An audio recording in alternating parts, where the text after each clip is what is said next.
Hello and welcome to Autism in Conversation with Auticon, a podcast from Auticon, a global IT consultancy whose consultants are all autistic. This series is designed to help raise greater understanding and appreciation of autism through fascinating conversations with inspirational guests. Hosted by me, Carrie Grant MBE. Each episode will feature brilliant guests from all walks of life who each share a passion for making the world more inclusive. We'll be talking about the many benefits of hiring neurodivergent talent through to some of the more common challenges faced by autistic adults navigating the workplace, plus much, much more. All of my 4 children are neurodivergent, so this is a subject that's very close to my heart, and I'm really looking forward to facilitating some great conversations about autism and hopefully learning some new things along the way. I hope you enjoy. Hello and welcome to the latest episode of Autism in Conversation with Auticon. As a mum, I know firsthand there is a lot of information out there when it comes to parenting. Oh my goodness, a lot. I also know as a parent of neurodivergent children how important it is to find information that feels tailored to my experiences. I want to hear from other parents who are in the same situation as me. So inspired by that and coupled with a desire to celebrate the unique perspective that comes from a diagnosis of autism, which is what this podcast is all about, this episode is dedicated to hearing exclusively from autistic parents about their experiences and how being autistic has shaped their approach to navigating the world of parenting. Joining me on the panel today are Chris Lever, a parent of 1 child and an IT consultant for Auticon, Sabini Roberts, an LGBTQI+ trainer, activist and entrepreneur who's parent to 4 children, and Megan Tanner, a parenting and communications consultant, foster carer and charity founder. Welcome to today's show. So, to kick off, let's start with diagnosis. Let's go to Megan first. How did your diagnosis first come about? It was in 2019, and I think at that point, I just was so confused with life. Yeah. And I wasn't able to figure it out anymore. And it was recommended that I went and got a diagnosis because I thought I was depressed. Everyone else thought I was autistic. So there were people around you that recognised traits? Yeah.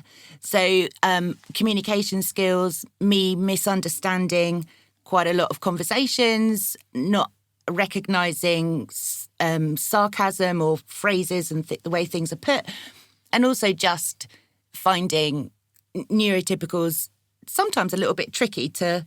I love that. I think that was the biggest understatement. Finding neurotypicals a little bit tricky. Sentence of the podcast. So what happened?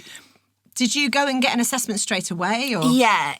I had just started the charity as well, so I really wanted to just get on top of everything and for moving forward. So I went and I went privately. Yeah. Was there a fear about getting a diagnosis of autism? I don't think for me, because I was so sure I wasn't.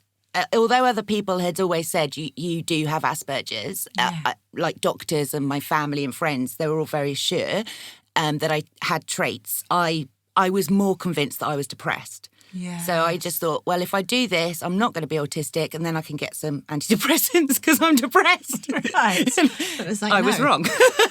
Yeah, it's the way you're wired. Yeah. And was that a relief then at that point? It was the best news ever. And it just gave me the ability to say, yeah, I don't understand you. I'm not confused. Like, all of this time where I've been trying to understand and not understand why I didn't fit in, why I didn't understand. That's a really repetitive word, but it is all about that. Yeah. For the first time, it was, I don't have to understand you. I don't have to get it. Yeah. I love that. Chris, let's go over to you. When did you get your diagnosis? I got my diagnosis 2 years and 7 days ago.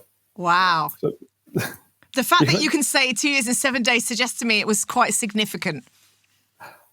I think it's just one of the traits of autistic people. They say one of the easiest way to tell people who are on the autistic spectrum is to ask them what the time is. And the one who replies with it's 9:43 chances are they're on the spectrum somewhere. What made you decide to go for an assessment? I have always felt different, sort of dislocated from the rest of how the rest of the world seems to operate.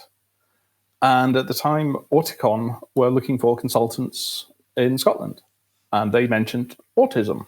And so, being the autistic person that I am, I researched it and thought, actually, this sounds very familiar. Yeah. This would explain so much of the difficulty that I have had growing up. Yeah. And so I went to my GP and was referred to the mental health services, and I received a diagnosis of being autistic. And how did you feel about that diagnosis? Conflicted, as with nothing. It explained so much. It's like, it's not me. I'm not broken. I do react to things differently. Yeah. But it's now what do I do with it? Initially, it's like, what do I do with this diagnosis? Yeah, because it's almost a challenge, isn't it, at the same time? Let's go over to G. Now, tell me about your journey with autism. Well, unlike Chris and Megan, I don't have a formal piece of paper, a formal diagnosis, but I have been told by a handful of different professionals over the years that they seriously believe that I am on the spectrum. So that's where I've come to it from this. That's where I am with it. Essentially, for me, it was seeing my kids. It's a journey that a lot of us, I think, as parents have, as our children grow up and we identify that they're struggling and go through that diagnosis process for them. We've got all of these little alarm bells going off saying that this is just familiar. This is me, in the same way that Chris was saying, it's familiar. And it was when we were going through that process with my eldest child that I really realised this is a bit mad, really. There's too much of this to ignore. At the time, I was still with my first wife, who is a consultant clinical psychologist who diagnoses people as part of her job. So I never actually felt the need to go through the formal process. And I think it's also important to recognise here that process is quite inaccessible for a lot of people. It's either very expensive or the time delays are enormous. And I didn't feel I needed it. Once I had come to the realization that I'm autistic, I had the same experience. Things fell into place. I understood all of the challenges I've had throughout my life. It all made sense. And I don't feel I need the piece of paper to be able to own that identity, because it's clearly relevant in my life. We now have a second child on the diagnostic pathway. It's part of the family. Looking around my family, all generations, we've got autistic people everywhere. It's just how we are wired. I don't need a piece of paper to tell me anything more about it. No, exactly. And it is interesting once it's a bit like Chris said about looking things up, and then you go, hang on a minute, I'm really relating to a lot of what's being said here on the internet. And then you start thinking, oh, hang on, my cousin, my brother, my friend, my sister, my whoever, suddenly you realise there's a lot more autistic people than are perhaps diagnosed. So let's get to parenting. Now, I love the fact that you're all slightly different types of parents here as well, which is just happened to happen by chance. Let's go to you, Megan, because you are a foster carer. So when you came into the parenting world, as it were, what did you think about it before? I'm guessing as a foster carer, you have to think about it beforehand, which a lot of birth parents don't think about stuff beforehand. Yeah, absolutely. It started in as much as I was nearly put into foster care when I was a teenager. Luckily, that didn't happen. But I always, from that point, thought when I have the time and the spare room, that's something I want to do. So it had been planned in the back of my head for a long, long time. Walking into it, I wasn't sure. I needed more confirmation. So I set up a choir in Southwark with their local LAC children and teenagers and the social workers. And I did a choir with that team just to see, how it was. And I loved it. So I thought, right, I'm gonna do that step and foster. And as a foster mum, how would you say, like when you look at other mums, do you think, the same as them? I'm different. No. Okay, right, yeah, right. Let's get down to business then. So it's different, right? How is that different for you? That I think other mums, they talk a lot with their children and with their teenagers, and I think for an autistic person, we choose. Well, I'm saying in general, Sure. For my profile, I choose my words quite carefully. So rather than having a lot of conversation about something, I'm going to choose my words more carefully. And generally the children listen more because it's not become white noise. Just watching you parent, I feel like a lot of your stuff is quite intentional. Yeah. It's worked out before you do it. Yeah. And I love that. I think that's a really big advantage as an autistic person to say, actually, I'm not just going to go with the flow and see what happens. I'm going to plan how I'm going to parent. There seems to be a sense of that. Yeah. And I think with my teenagers, they're going through a lot as a teenager in foster care. So lots of excessiveness happens, which you cannot respond to emotionally. So if your child has absconded or is sitting on a railway bridge, you cannot be emotional about that. You have to be intentional about that. And it's been really interesting with communication with the police and people like that, how they appreciate that style when a teenager is struggling. In crisis, Yeah. yeah.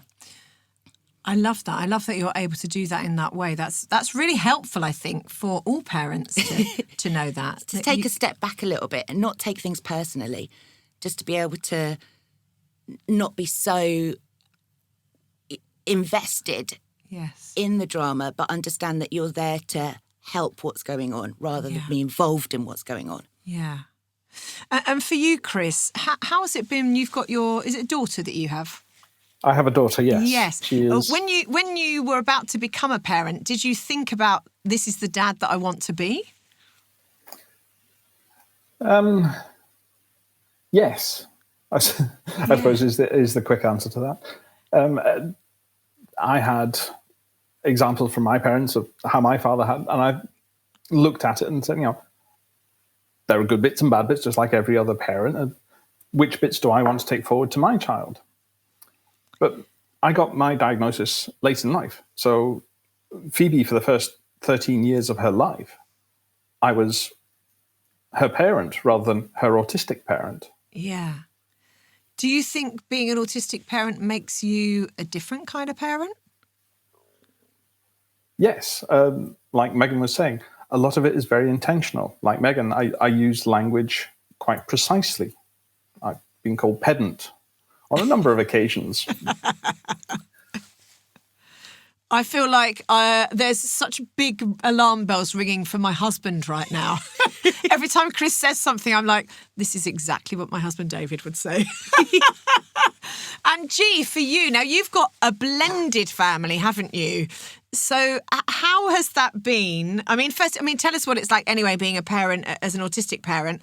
I'm aware also, as I'm asking this question, I'm asking you to compare yourself to a neurotypical person, which what does a banana taste like if you've never tasted a banana? How do we know that? But just so for you as mum, first up, just being a parent and then also the addition of having a blended family, what's that been like for you?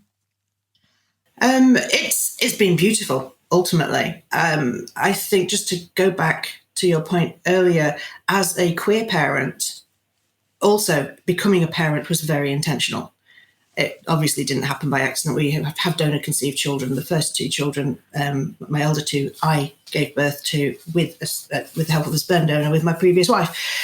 So that was a very intentional process. And I certainly went into that in a very autistic way because I decided I was ready to be a parent. So I researched it like crazy.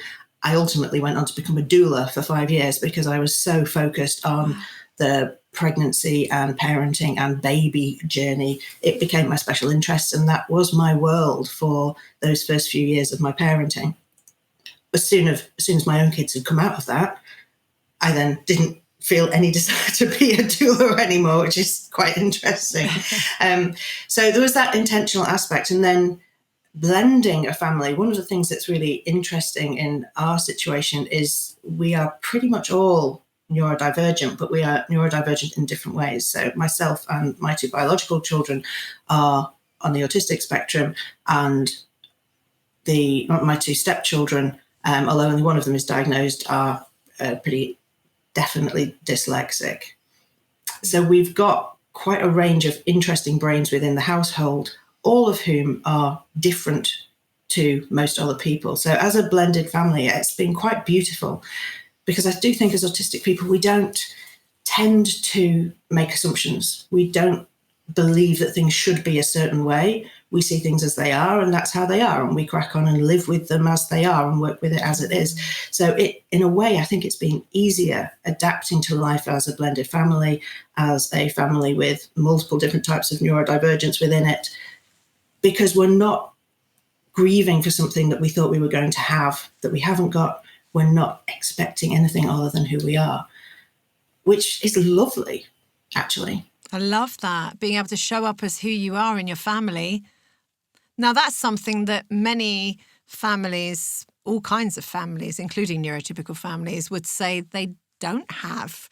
So what I'm hearing so far is the advantages, the way that you can almost take that time to take a step back, research it, think about it, react to it. And there's an authenticity to that and the expectations perhaps are not quite so big, which is great. Can you talk me through then? I'm going to talk about challenges now, so be thinking. Because I'm sure, I know with the group, David and I run a parent support group, and we have some autistic parents, and some of their challenges, I would say, are around having to, all parents navigating the system and education and services. But I'm wondering what that can be like for autistic parents. What are the challenges? Let's ask you first, Megan. So many. For me personally, I have a copious amount of empathy and zero sympathy. Say that again. A copious amount of what? Empathy. Loads of empathy. Okay, I've got that. But no sympathy. Okay. Okay. I like that. Okay. Right. So when you foster teenagers, there's a fine line between, say, a choice that they have made that was unhelpful and has resulted in a negative outcome. Yeah. I can't give sympathy for that. Whereas a lot of other people would be able to still give a sympathy. That's not an empathy situation. That would be a sympathy situation. And I cannot do that. So sometimes I can come across it quite hard in a way because actually, you brought that on yourself. You just need to live with that, work it out, rather than being able to if it's a situation where they have an outcome and it's not through a choice, the empathy is there. Does that make sense? Yes. Okay. So I struggle with that, and quite a few times I'm like, I'm going to have to be sympathetic now, aren't I? Yeah. You've done this to yourself. Sorry, you've done this to yourself. So that can come as I quite find that harsh. as a challenge. Yeah. I suppose. Yeah, I think that's my challenge. Yeah, I understand that. But that can also be a huge advantage in the sense that people always know where they stand with you. Your kids know exactly what they're going to get. That's consistent, isn't it? Yeah. I think that's the flip side. I do think strengths and weaknesses are generally the coin of each other. And I think you're right. On one hand, it is quite harsh, and I know it's harsh, and I have to keep myself in check and, for that. But on the other hand, you're right. They know when I'm empathetic, then I'm genuine. I'm never going to fake them. I'm never going to lie to them. I'm not going to twist things for no reason. It is what it is. Because that's not part of who you are. No. Yeah. Okay. For you, Chris, what would you say the challenges are? For me, whilst I am on the spectrum, we don't believe that my daughter is. We believe she's not neurotypical, though she has the experience of having one neurotypical parent and one neurodivergent parent, and she seems to be the blend of both. She's quite an interesting one to watch grow up. But I can cope with most situations, but the closer they are to logical and rational, the easier it is. The more emotional things become, I cope with them, but I find it very tiring. It's as though there's extra processing that has to go on, that these things don't make sense to me, but they must make sense to you. So how do I get myself into your frame of mind? Yeah, and that's hard, especially when they get towards, you saying your daughter is 12 now? She's 15. She's 15. Okay, so at 15, that is right in the middle of I don't know who I am territory, searching for identity, one day really happy, the next day completely messed up, isn't it? I mean, teenagers are difficult to parent anyway. And what has that been like for you? Do you feel like you've been able to navigate that with her? It's been a very interesting journey. When I was her age, nobody mentioned autism. Yeah. For her generation, they have this vocabulary, this understanding. They speak about it much more freely than I did. And I think that will help them. They will adjust better. Yeah. Does she understand you, do you think? Yes, she is one of the two people in the world that I feel gets me. Yeah. Oh, I love that. That's totally beautiful. And G, for you, what would you say have been the challenges? I'm guessing across 4 kids, there must be quite a lot. Yes, it's an interesting one. I think when we're talking about things like navigating the system, I think in some ways having an autistic brain can be helpful because there is a certain logic to the way that a system works, even if it's a very dysfunctional system. Yes, there are yes. processes, there's an order to things, there's well, this is supposed to happen, it isn't happening, so now I'm able to make a fuss about this because it hasn't happened, and there's a process that you can slot into. Much like Chris, it's the emotional aspect that can be more challenging. Here, one of the things that is sometimes challenging for me is noise. We have 4 children, and I can be quite sensitive to noise, as can a couple of the kids. So when, for example, one of the children is going through some kind of meltdown, my reactions are often not as perfect as I would like them to be. And figuring out how I work out that event, how I work myself through it and how I can help with it is very much an ongoing process of discovery. Fortunately, apart from 3 years in the middle, I have always parented with a other parent, my first wife or my wife now, and it's much easier to have different brains where we can step in where the other one finds things more challenging. So because I can function in processes better, I tend to take the lead on that.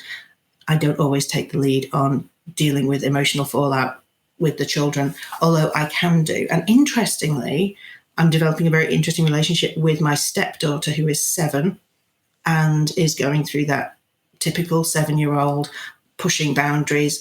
If I scream loudly enough, will I get them to change their mind on this, whether I can have this lollipop or whatever the thing is? Yeah.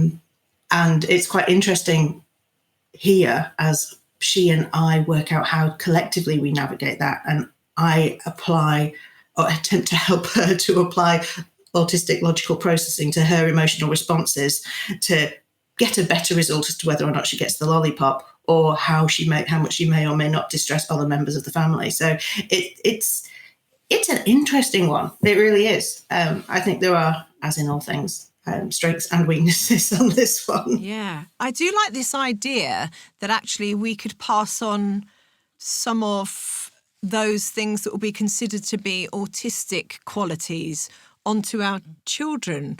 I think that really does turn things around. I think there is still out there a sense of, everything autistic is negative and everything neurotypical is positive.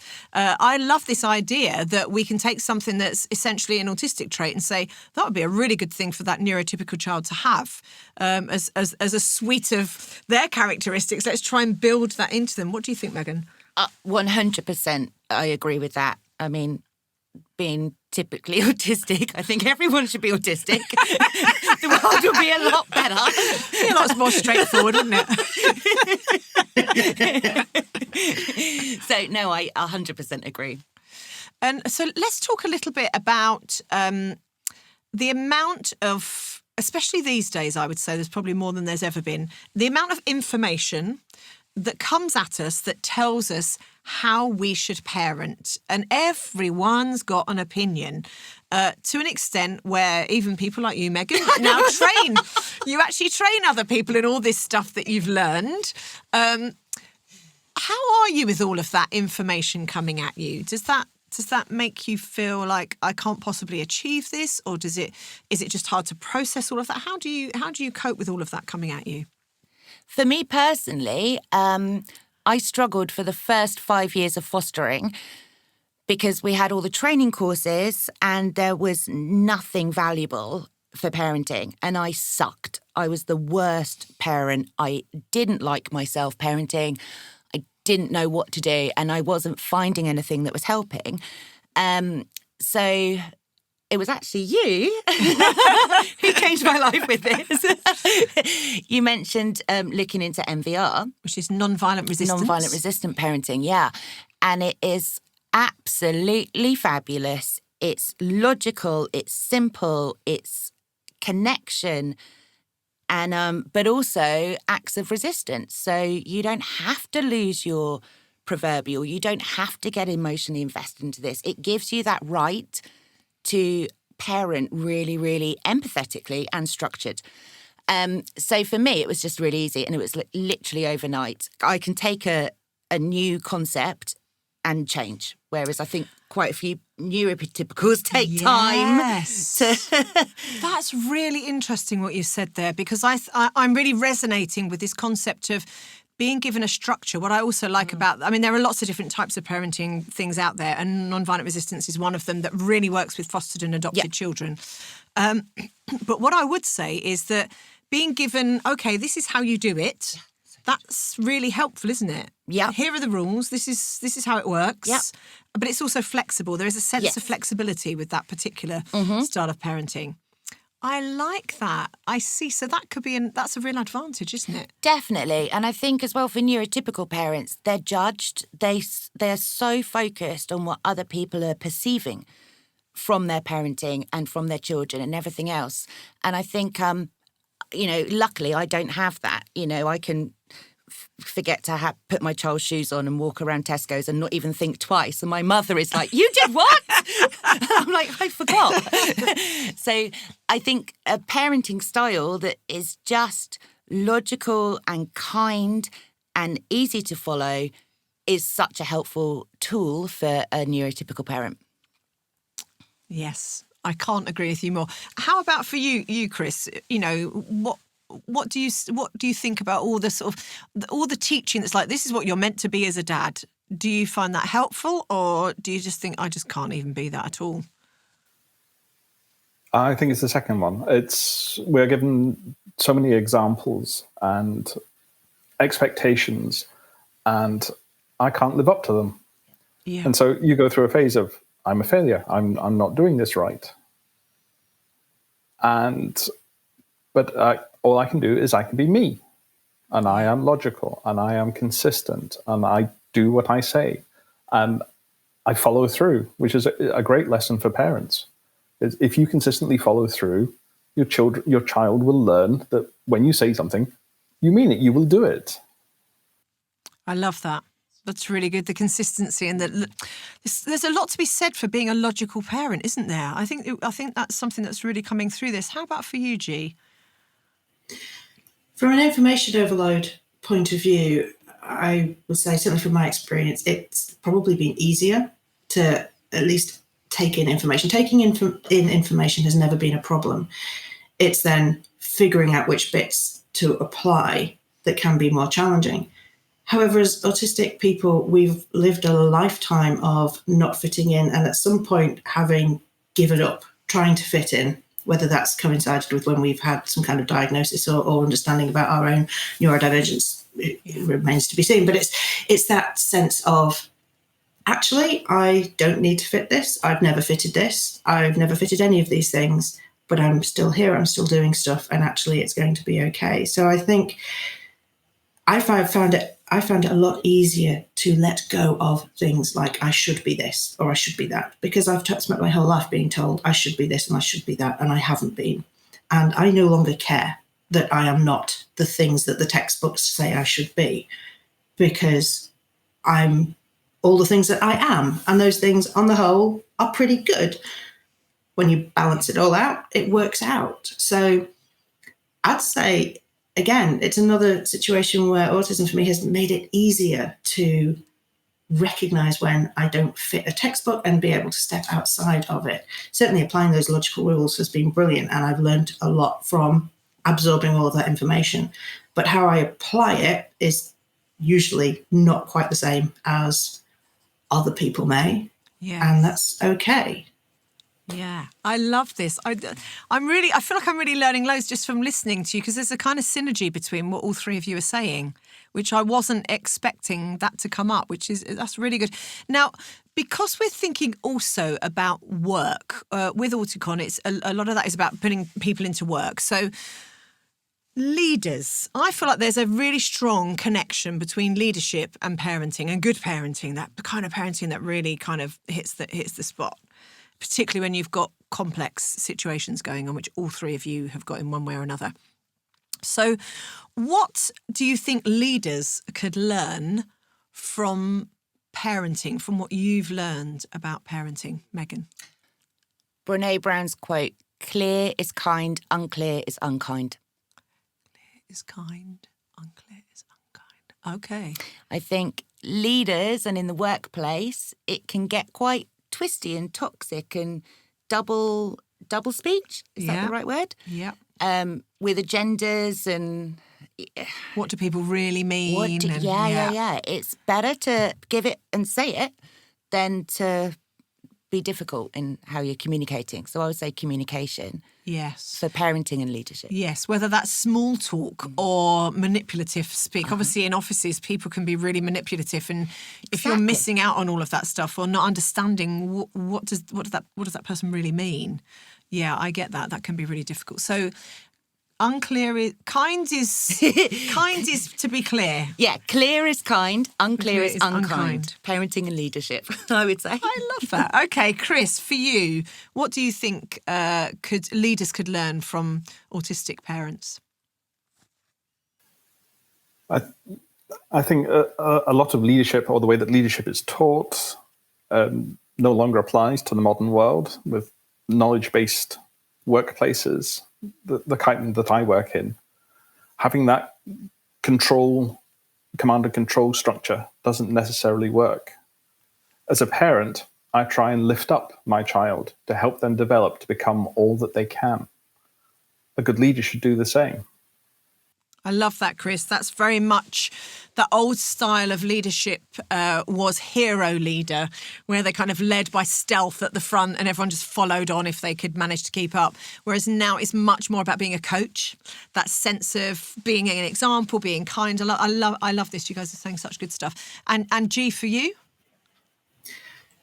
Firstly, I agree entirely with both what Chris and Megan have said. I also think there's an emotional element here, and that is that autistic people are typically, well, from my own experience, certainly, I'm not always 100% sure how I'm feeling about a thing. And so my response in the moment is to not think about the emotional response and to be present and clear and manage things in not an uncaring way, but in a there's a slight sense of emotional detachment. So in any kind of situation that's challenging, as long as I'm not being triggered massively myself, and that does rarely happen, but it does happen, I can be consistent and clear and manage emotional fallout. And I think in leadership, that's what you need. You need to be able to step aside from the emotional reaction to deal with the situation on a very logical and practical level.